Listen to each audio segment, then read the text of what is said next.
Hello student, welcome you all to our educational channel. आज हम लोग मोशन के लेसन को कंटिन्यू करेंगे। पीछे हम लोग कुछ physical quantities, graph, equation of motion के बारे में हम लोग पढ़े थे और आज हम लोग motion of object under gravity, किसी भी ऑब्जेक्ट का मोशन ग्रेविटी के अंदर क्या होगा, किस तरह का होगा, उसके बारे में कुछ हम लोग डिस्कशन करते हैं। We are going to discuss free fall. जैसे ही पेड़ से फल छूटता है, कहां आता है? डाउनवर्ड मूव करता है।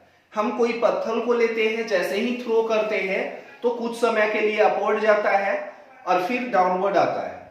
तो जैसे ही वो ऑब्जेक्ट टुवर्ड्स अर्थ मूव करना शुरू करता है तो इसी को हम लोग फ्री फॉल करते हैं। So and the motion of object under gravity. Gravity है क्या? तो ग्रेविटी कुछ नहीं है, हम लोग पहले से जानते होंगे कि कोई भी यूनिवर्स में कोई भी मास होता है वो एक फोर्स को एक्सपीरियंस करता है, यानी कि motion of object towards the earth surface. कोई भी ऑब्जेक्ट कहां मूव करता है? Towards the centre of earth. इसी मोशन को हम लोग कहते हैं मोशन अंडर ग्रेविटी। अब यहां पर ग्रेविटी जो है ये है क्या? तो किसी भी ऑब्जेक्ट को अट्रैक्ट करने का एबिलिटी होता है अर्थ सरफेस के पास, और इसी एबिलिटी, इसी कैपेबिलिटी के कारण अर्थ किसी भी ऑब्जेक्ट को अपने टुवर्ड्स खींचता है, तो उसी को हम लोग कहते हैं क्या? ग्रेविटी। तो कोई भी ऑब्जेक्ट इस ग्रेविटी के अंदर जब मूव करता है तो वो एक प्रकार का केस हो जाता है, केस ऑफ फ्री फॉल। तो फ्री फॉल होगा क्या? तो द मोशन ऑफ ऑब्जेक्ट, क्या?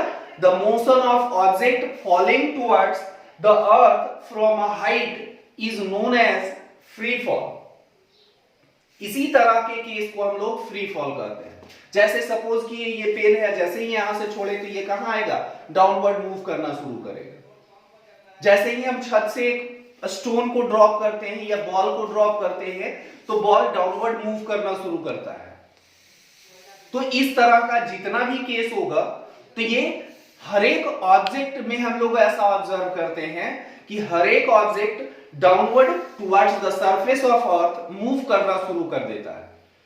तो यही जो मोशन हुआ ऑब्जेक्ट का या मोशन होगा ऑब्जेक्ट का, वो क्या होगा? Motion under gravity, and the case of object is defined as free fall. जब ऑब्जेक्ट टुवर्ड्स अर्थ मूव करेगा तो मूव करने इस मोशन के दौरान ऑब्जेक्ट के पास एक्सेलरेशन आएगा।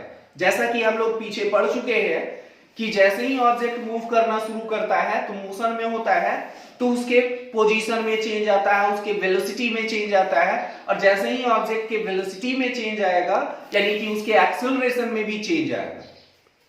तो जैसे ही बॉल डाउनवर्ड, बॉल या किसी तरह का ऑब्जेक्ट डाउनवर्ड मूव करना शुरू करता है तो जो ऑब्जेक्ट होता है, ऑब्जेक्ट का एक्सेलरेशन होगा, वेलोसिटी होगा, वो इंक्रीज करना शुरू कर देगा। ऑब्जेक्ट का वेलोसिटी जैसे ही इंक्रीज करता है मींस वहां पे क्या आएगा? एक्सेलरेशन आएगा।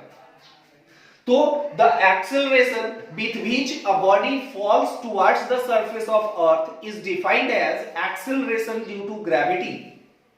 एक तो मोशन अंडर ग्रेविटी हुआ, और मोशन के कारण जो एक्सेलरेशन प्रोड्यूस होता है उसी को हम लोग क्या कहते हैं?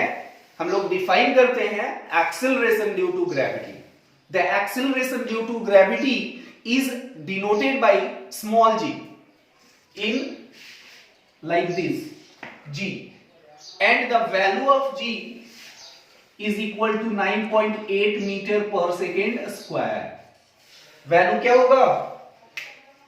The value, it is the acceleration due to gravity is denoted by g, and the value of g is 9.8 meter per second square.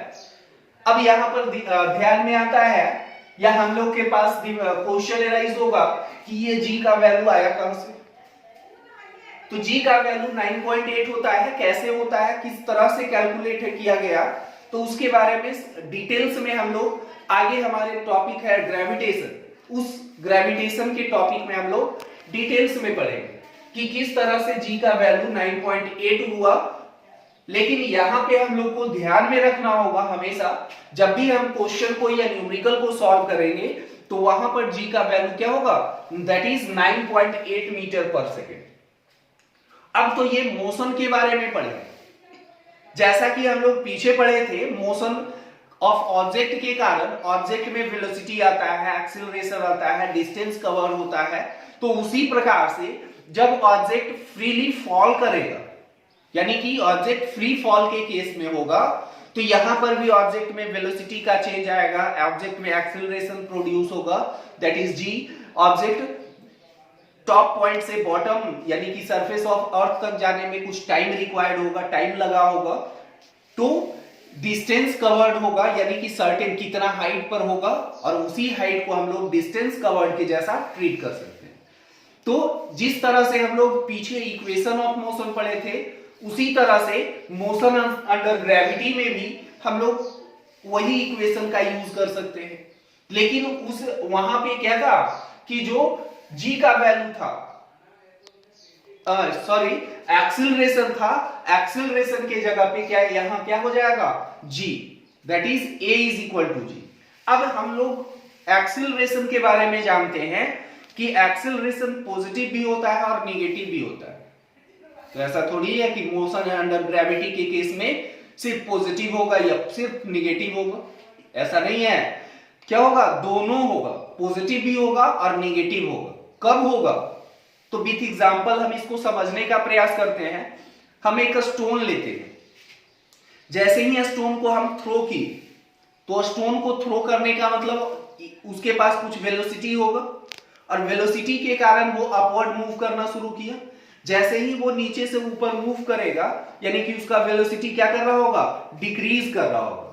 और जैसे ही वो डिक्रीज कर रहा होगा, ऑब्जेक्ट का वेलोसिटी डिक्रीज करेगा, मींस कैसा acceleration, that is negative acceleration. तो एक्सीलरेशन ड्यू टू ग्रेविटी क्या होगा, नेगेटिव होगा। कब, जब ऑब्जेक्ट का वेलोसिटी डिक्रीज करेगा। ऐसा कब होता है, तो जब ऑब्जेक्ट अपवर्ड मूव करता है। And when it moves upward, its velocity becomes zero at a point, particular point पे ऑब्जेक्ट का वेलोसिटी जीरो होगा। अब उस जीरो से ग्रेविटी के कारण वो डाउनवर्ड मूव करना शुरू करेगा, यानी कि फ्री फॉल के केस में आएगा। जब वो डाउनवर्ड मूव करेगा तो उसका वेलोसिटी पुनः जीरो से इंक्रीज करना शुरू करेगा। जैसे ही इंक्रीज करेगा, मींस हम लोग समझ सकते हैं कि ऑब्जेक्ट का जो एक्सीलरेशन होगा वो कैसा होगा, पॉजिटिव होगा। वेलोसिटी डिक्रीज करना means negative acceleration, and velocity increase करना means positive acceleration. And velocity में ना तो इंक्रीज हो और ना तो डिक्रीज हो, तो एक्सीलरेशन क्या होगा, जीरो हो। तो जीरो का कोई लेना देना यहां नहीं है। तो इक्वेशन ऑफ मोशन हम यहां पे दो तरह से डिफाइन कर सकते हैं। तो equation of motion under gravity क्या हो जाएगा, तो दो तरह का केस लेंगे। If a is equal to minus g, a का वैल्यू क्या हो जाएगा, माइनस जी के बराबर। कब होगा, that is if object moves upward or away from the earth surface,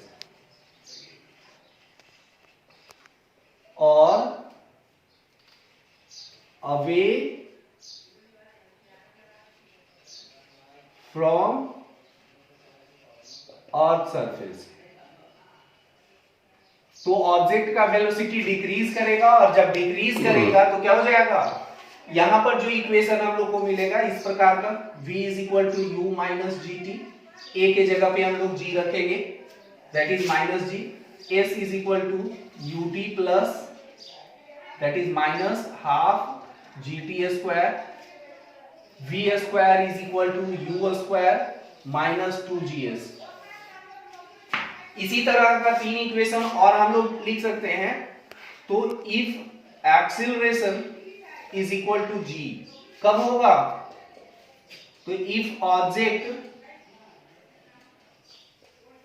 when object moves downward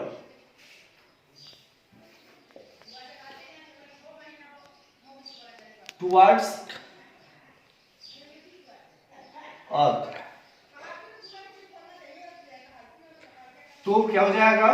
v is equal to u plus g t, s is equal to u t plus half g t square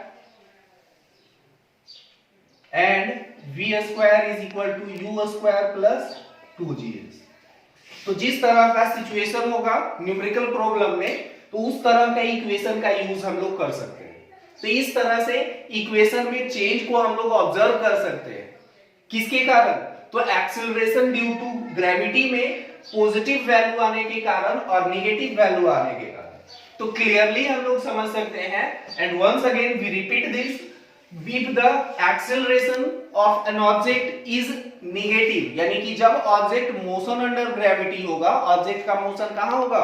under gravity होगा, तो acceleration क्या होगा? Negative होगा। कब होगा? तो जब object upward move कर रहा होगा या away from the earth surface move कर रहा होगा, तो उस केस में ऑब्जेक्ट का वेलोसिटी क्या होता है? डिक्रीज होता है। और डिक्रीज होने के कारण ऑब्जेक्ट का एक्सेलरेशन जो होगा क्या होगा? नेगेटिव एक्सेलरेशन होगा। सेम उसी तरह का केस हम लोग जब ऑब्जेक्ट डाउनवर्ड अपवर्ड लिए और डाउनवर्ड जब मूव करेगा तो क्या होगा? ऑब्जेक्ट का वेलोसिटी इंक्रीज करता है and the acceleration due to gravity is positive. And in this way we can use the equation of motion under gravity. So that's all for today. Thank you.